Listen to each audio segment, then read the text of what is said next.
Olá, tudo bem com vocês? Eu sou a professora Dinanci Silva e sejam muito bem-vindos à nossa aula de língua portuguesa. Vamos conhecer o objeto de conhecimento da nossa aula. O objeto de conhecimento vai tratar da apreciação e réplica e o detalhamento, opiniões e posicionamentos críticos. Então vamos para a nossa aula.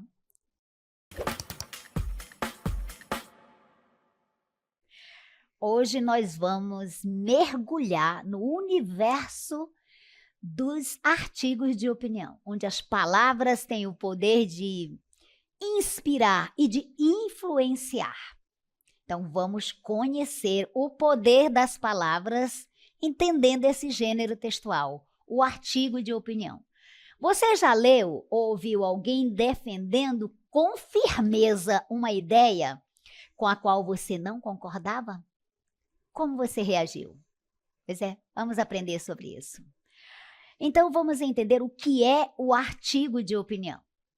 O artigo de opinião é um gênero argumentativo que apresenta sequência argumentativa com o objetivo, a finalidade de convencer, de persuadir, de influenciar o leitor sobre determinado ponto de vista a respeito de um assunto, de um tema, aceitando ou refutando as opiniões divergentes. Então, esse é o artigo de opinião. É um texto, portanto, é um gênero textual, portanto, que vai defender uma perspectiva ou um ponto de vista sobre um determinado assunto e busca convencer o leitor sobre esta opinião, utilizando argumentos para poder convencer. Vamos ver um exemplo? Então, nós temos aqui esse texto, que é um exemplo de texto do artigo de opinião, de um texto argumentativo. Então, veja, Anísio, brasileiro, Hernande Carvalho Gauss Cordeiro. O relatório internacional Mago Institutos Henkin-Cyr de 2017, publicado recentemente, avaliou 5.250 instituições acadêmicas e de pesquisa do planeta. Esse ranking incluiu 312 instituições da América Latina, sendo 131 brasileiras, e o Brasil foi o país mais presente nesta classificação. O critério de inclusão que a instituição tenha publicado pelo menos 100 artigos científicos que constam do banco de dados SCOPUS ao ano anterior da avaliação. Esse banco abrange mais de 20.000 periódicos de 5.000 editoras internacionais. As instituições foram classificadas pela combinação de 3 conjuntos de indicadores: pesquisa 50%, inovação 30%, impacto social 20%. Nesse ranking, a pesquisa é o foco. Muito bem, aqui então você teve um exemplo de um texto argumentativo, de um texto, do gênero textual artigo de opinião. Então, os textos de opinião, eles buscam convencer, influenciar através da argumentação dos argumentos em favor de determinada posição assumida, mas também podem apresentar refutando posições divergentes. Então, nunca se argumenta sem o objetivo de modificar de alguma maneira o pensamento ou o julgamento de alguém. Então, quando se argumenta, a intenção é exatamente persuadir, convencer o leitor da sua perspectiva, da sua posição, da posição que você assumiu em relação a determinado assunto, determinado tema. Vamos conhecer a estrutura do artigo de opinião. Então, o artigo de opinião, esse gênero textual, ele apresenta a seguinte estrutura: introdução, na qual vai ser apresentado o tema e a tese, que é o ponto de vista do autor, e seguido do desenvolvimento. No desenvolvimento, o autor vai apresentar os argumentos, as razões que vão sustentar, que vão apoiar a tese. Esses argumentos, essa argumentação, ela vem acompanhada, ancorada em exemplos, em dados e informações para dar credibilidade a essa tese. E outro ponto dessa estrutura do artigo de opinião é a conclusão. Na conclusão, o autor vai resumir os principais argumentos e vai reafirmar a tese, o ponto de vista dele, reforçando essa perspectiva, esse ponto de vista. Agora que você entendeu, então, a estrutura do artigo de opinião, vamos conhecer as suas principais características. As características do artigo de opinião são estas. Apresenta a defesa de um ponto de vista, que consiste nesta persuasão, nesse convencimento. Os argumentos, é claro que para convencer o leitor, o autor de um artigo de opinião precisa necessariamente utilizar a argumentação, argumentos de autoridade, argumentos históricos, enfim, para poder apoiar a sua perspectiva, o seu ponto de vista.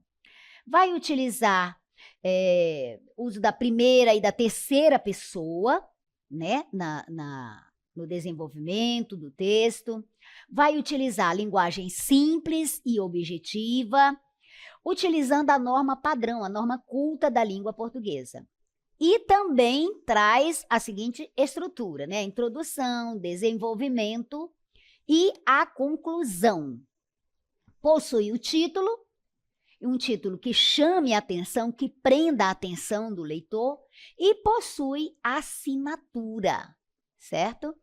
Então, o texto, essa estrutura, né, essas características do artigo de opinião, ela vai falar exatamente desse ponto de vista que o autor vai adotar. Ele vai apresentar o tema sobre o qual ele vai discutir e ele vai buscar, através dos argumentos, convencer o leitor a pensar de uma determinada forma, daquela forma que ele está defendendo a ideia, defendendo a importância dessa participação, por exemplo, na democracia e na política. Então, é fundamental, isso é fundamental para engajar quem lê e estimular reflexões.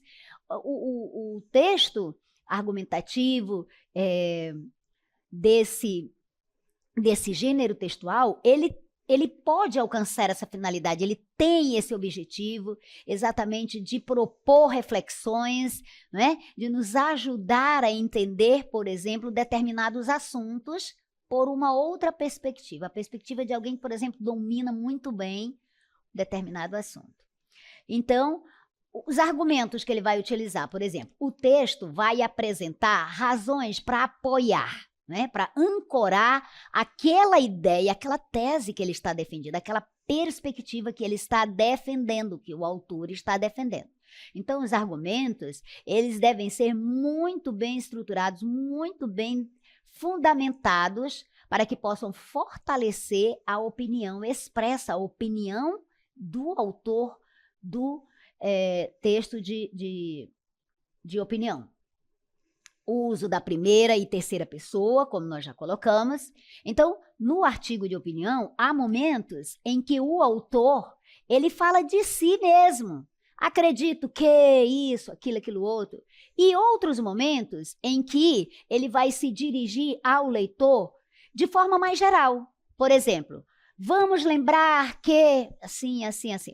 Essa combinação, né, fala de si, fala na terceira pessoa, essa combinação torna a leitura mais próxima, mais envolvente, né?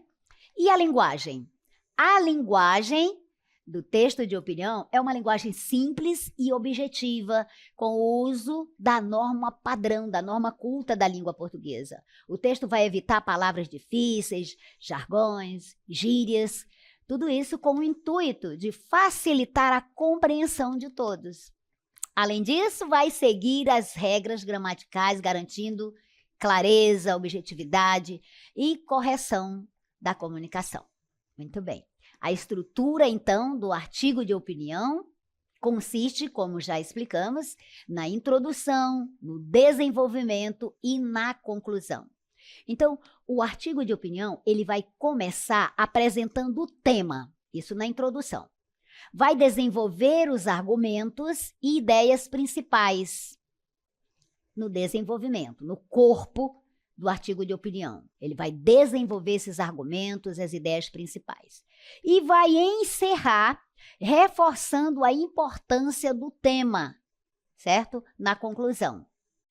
Faz essa retomada e reforça, destaca a importância do tema e dessa ideia, dessa perspectiva que ele defendeu. Então, essa organização, né, de introdução, desenvolvimento e conclusão, vai ajudar o leitor a acompanhar o raciocínio. O artigo de opinião, ele possui um título que vai chamar a atenção. É um título que provoca a atenção, que chama a atenção do leitor. Vai despertar, é pensado exatamente para isso. Para pensar o interesse do leitor, convidando este leitor a refletir sobre o tema. Uma das finalidades do artigo de opinião, exatamente promover uma reflexão. Possui a assinatura, né? Faz parte dos elementos do artigo de opinião. Possui uma assinatura, ou seja, o autor assina. É importante que o autor assine seu nome ou um pseudônimo que ele possa adotar, isso com o intuito de dar credibilidade, propiciar credibilidade e identidade ao texto. Muito bem. Agora, nós vamos apresentar para você um exemplo de um artigo de opinião. Eita, por mim. A importância da leitura na formação de cidadãos conscientes.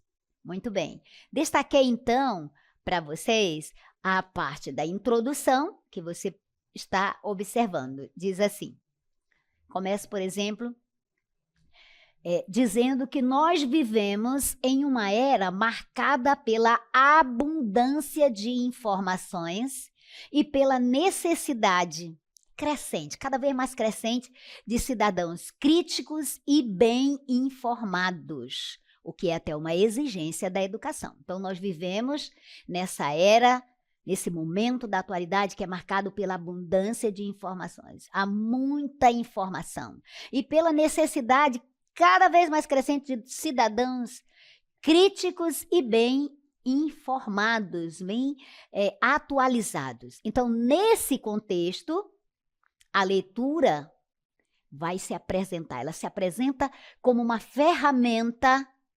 essencial para o desenvolvimento intelectual, cultural e social dos indivíduos. Então, a leitura, ela é esta ferramenta que vai propiciar o desenvolvimento intelectual, cultural e social da sociedade, dos indivíduos. No entanto, mesmo diante de sua reconhecida relevância, ainda é comum observar uma baixa valorização desse hábito, do hábito da leitura, o que pode comprometer a formação de uma sociedade verdadeiramente consciente e participativa. E aí você observa nesse desenvolvimento, aqui nessa parte introdutória ainda que eu estou colocando, a importância do ato de ler, da leitura. Ela traz benefícios fantásticos, né?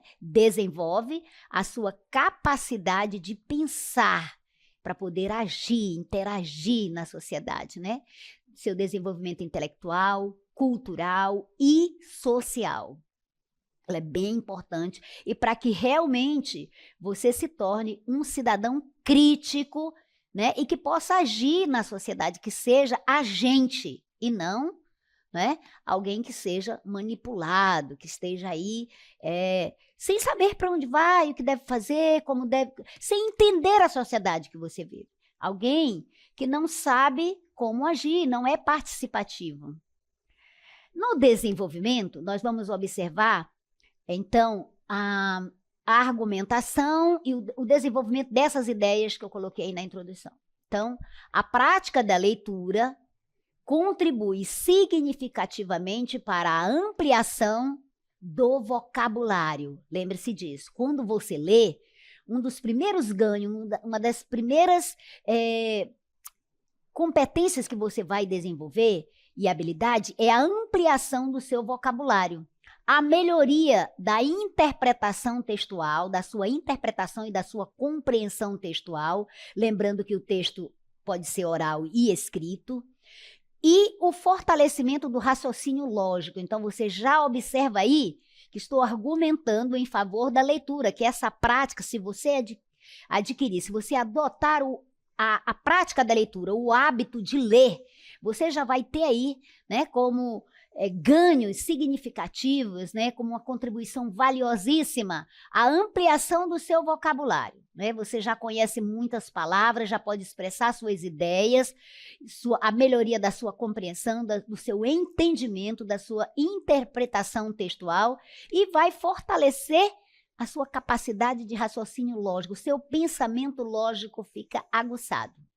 E mais do que isso, ela quem? A leitura. Ela estimula o pensamento crítico. É muito importante isso. O pensamento crítico, uma habilidade indispensável para quem deseja compreender o mundo, a sociedade, de forma mais aprofundada e posicionar-se diante das diversas questões que envolvem a vida em sociedade. Veja, então, que a capacidade de pensar logicamente, desenvolver o seu raciocínio lógico, o seu pensamento lógico, é uma capacidade indispensável para você compreender a sociedade, o mundo que você vive. E isso não de forma superficial, mas de forma aprofundada e também para que você possa assumir uma posição, você se posicione diante da vida, diante das questões do cotidiano, diante das questões que envolvem a vida em sociedade. Ao ter contato com diferentes autores, na leitura você vai tomar contato, né? Vai ter contato com diversos autores, com ideias, teorias diferentes, né? Então, com esses diversos autores e estilos e pontos de vista, outras perspectivas, o leitor passa a desenvolver sua capacidade de argumentação e a refletir sobre realidades que são distintas da sua realidade. Além do desenvolvimento individual, a leitura desempenha um papel fundamental na construção da cidadania. Olha, isso é importante. Um cidadão leitor é mais apto a analisar discursos políticos, identificar fake news, compreender seus direitos e deveres e participar ativamente das decisões que envolvem sua comunidade, onde você estiver. Se você tem o hábito da leitura, se você tem essa prática diária, adota o seu desenvolvimento, você vai ter um desenvolvimento distinto dos demais, né? Você vai realmente se desenvolver, porque a leitura vai exercer esse papel fundamental nessa construção da sua cidadania, né? Da sua capacidade de analisar os discursos, identificar as notícias falsas, né, as fake news, compreender seus direitos, exigir seus direitos, praticar os seus deveres, exercer seus deveres também, né, e participar ativamente das decisões que envolvem a sua comunidade. Não é aquela pessoa alienada, é uma pessoa que participa, que é ativa. Por isso, é urgente que escolas, famílias e demais instituições sociais se unam no incentivo à leitura. E eu estou aqui, incentivando você a ler. No incentivo à leitura, criando ambientes propícios e atrativos que despertem o prazer pelo ato de ler desde a infância. Sabe, aquelas leituras que você faz para a criança, aquilo ali é fundamental. As mães deveriam todas as noites ler histórias, começando a ler história. Eu quero sugerir para você fazer a leitura de fábulas, é muito importante, porque traz ali a lição de moral, né? Um princípio, um ensinamento, é muito importante. E se você cria esse hábito, saiba que é um hábito, você precisa criar, você precisa cultivar a leitura. Até que seja, sabe, uma necessidade, que se torne uma necessidade para você fazer a leitura. E isso desde a infância, muito importante. Mas se você é um adulto agora e não leu, não teve, não adquiriu esse hábito de leitura na infância, ainda é tempo. E todo tempo é possível você adquirir todas essas competências, habilidades que nós estamos descrevendo aqui no meu artigo de opinião. Conclusão. Na conclusão do meu artigo, eu coloquei aí, veja, portanto, investir na formação de leitores é investir na formação de cidadãos conscientes, críticos e atuantes. O tipo de aluno que a nossa escola procura formar. Aluno protagonista. A leitura não deve ser vista apenas como um dever escolar. A leitura não deve ser entendida apenas como uma obrigação, um dever escolar, mas como um instrumento de liberdade e transformação social. Esse é o meu desejo, essa é a minha orientação para você, que você veja a leitura mais que um dever escolar, mais que uma obrigação de atividade escolar, mas que ela se torne esse instrumento, esta ferramenta de liberdade, de transformação social. Somente com políticas públicas eficazes, ações educativas constantes e o engajamento da sociedade civil poderemos tornar a leitura um hábito acessível a todos, promovendo assim uma sociedade mais justa, um pouco mais justa, esclarecida e verdadeiramente democrática. Esse artigo de opinião é meu. Fiz com amor e carinho para você. Não publiquei, não divulguei, mas trouxe aqui como exemplo para você entender o que é o artigo de opinião, sua estrutura, suas características e ajudá-la a expressar as suas ideias, as suas opiniões de forma clara e de forma convincente.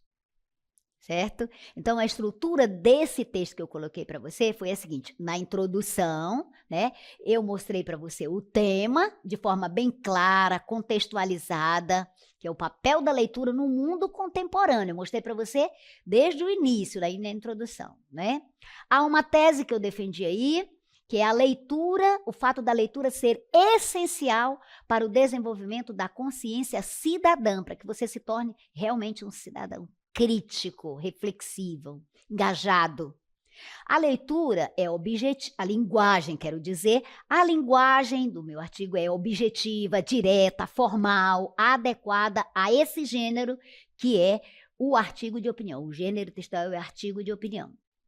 Então, a linguagem utilizada aí é objetiva, não permite outras interpretações, é bem direta, é formada, empreguei a norma culta da língua portuguesa, está adequada com a tese, com os argumentos, com a defesa dessa minha perspectiva a respeito da leitura como prática.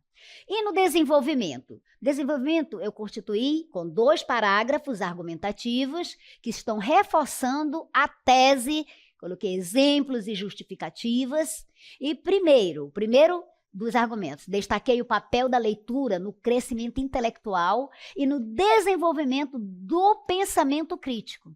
Em seguida, o meu texto vai aprofundar o argumento relacionando a leitura à formação da cidadania, mostrando o seu impacto. Que impacto é esse? Impacto social e político. Utilizei argumentos de autoridade implícito, de forma implícita. Não citei autores diretamente, mas tem ali de forma implícita, de forma sugerida, né? E recorri de certa forma, a ideias aceitas pela comunidade acadêmica e educacional.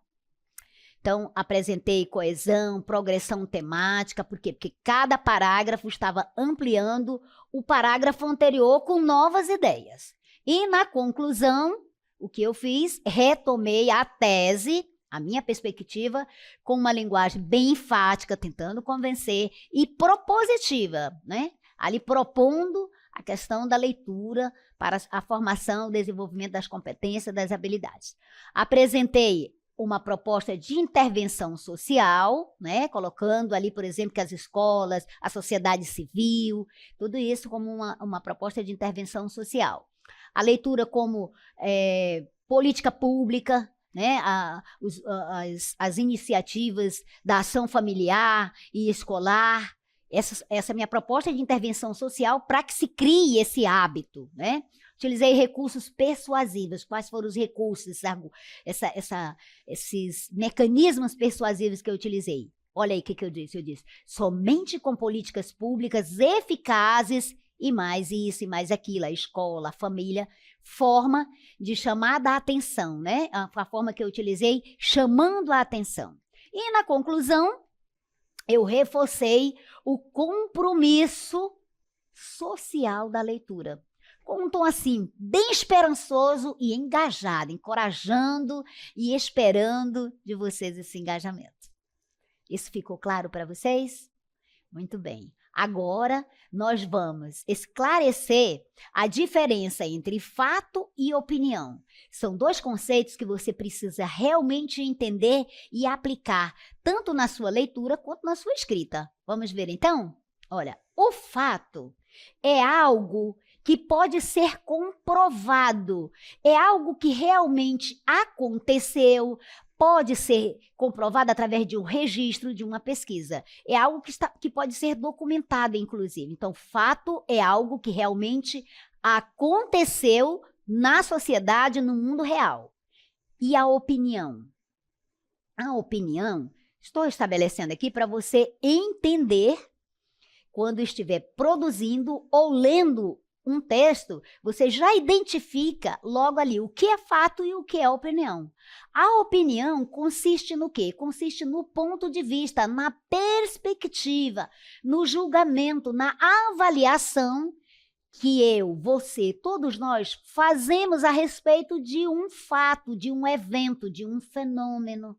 Então, a opinião é o que eu penso, é o que eu acredito, é o que eu julgo, é a minha perspectiva, a minha ideia a respeito do fato. O fato é concreto, pode ser comprovado. A opinião pode ser verdadeira ou não. Por quê? Porque é uma perspectiva, é um ponto de vista, é um julgamento, é uma avaliação, é um juízo que eu faço a respeito de algo.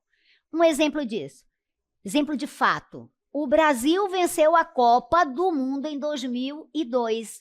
Você sabe que isso é um fato? Por quê? Está documentado, realmente aconteceu, na realidade. E a opinião? Veja, o Brasil é o melhor time do mundo.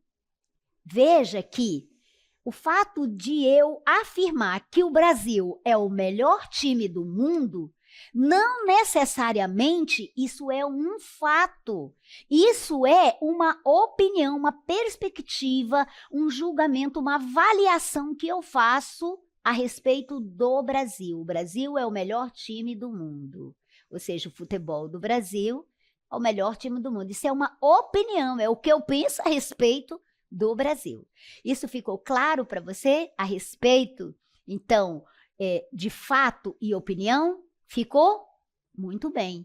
Então, agora, vamos avançar para entender aqui o papel do leitor. Qual é o papel do leitor nos textos, nos diversos gêneros textuais que nós temos, dos gêneros textuais que nós lemos e nós produzimos no dia a dia? Qual é o papel? Qual é o seu papel? Você já se perguntou, mas qual é a minha função aqui? Qual é o meu papel? Bem, o leitor, ele também é crítico. Ele não é só uma pessoa que vai ler passivamente. Ele também precisa desenvolver a sua capacidade crítica de avaliação. Ele analisa e pode discordar ou pode concordar com os argumentos. Então, é aí que entra o fator crítico. Você também pode ser um leitor crítico. Muito bem. A réplica. A réplica é outro ponto de vista. Então, a réplica consiste num texto que é um texto resposta ao que já foi já foi exposto, já foi dito, e que vai apresentar outra perspectiva, outro ponto de vista com respeito e argumentos. Então, a réplica consiste num texto-resposta que vai apresentar outro ponto de vista, outra perspectiva, outra tese com respeito e argumentos. Tem que ser respeitosa a réplica, certo? E tem que ter argumento, não basta dizer, ah, não concordo. Não concordo. Por quê? Tem que argumentar. Então, a réplica, ela não se resume simplesmente a contrariar por contrariar, né? Tem que argumentar. Ela tem que estar ancorada, fundamentada, além do respeito, nos argumentos. Ou seja, a réplica não se resume simplesmente a contrariar, dizer que discorda por discordar, só por isso não. Pelo contrário, a réplica, né? Quem produz uma réplica precisa necessariamente construir, elaborar argumentos sólidos, precisa ter uma argumentação sólida, convincente, né? Refletindo, questionando e, se necessário, quando necessário, discordando, mas isso de maneira educada e responsável. Quem vai replicar não deve ser grosseiro, não deve ser mal educado. Tem que ser educado, responsável e tem que fundamentar a sua réplica, né, a sua crítica. É, portanto, uma prática que vai valorizar o diálogo, vai estimular o pensamento crítico e vai ampliar a compreensão sobre um determinado assunto, sobre um determinado tema. Então, meus amores, opinar é um direito e você deve expressar as suas ideias, né? As suas ideias, aquilo que você pensa, é um direito seu. E argumentar é uma arte. Argumentar é uma arte. Você precisa desenvolver, precisa conhecer os vários tipos de argumento para trazer, para expressar as suas ideias e fundamentá-las com esses argumentos. Porque só opinar e não trazer nada que ancore, que fundamente, vai ficar complicado, né? E ouvir. Ouvir. Essa capacidade de ouvir é respeitar e é sabedoria. Ouvir é respeitar e também é um ato de sabedoria. Ficamos por aqui com a nossa aula. Espero que você tenha gostado, mas, sobretudo, que você tenha aprendido.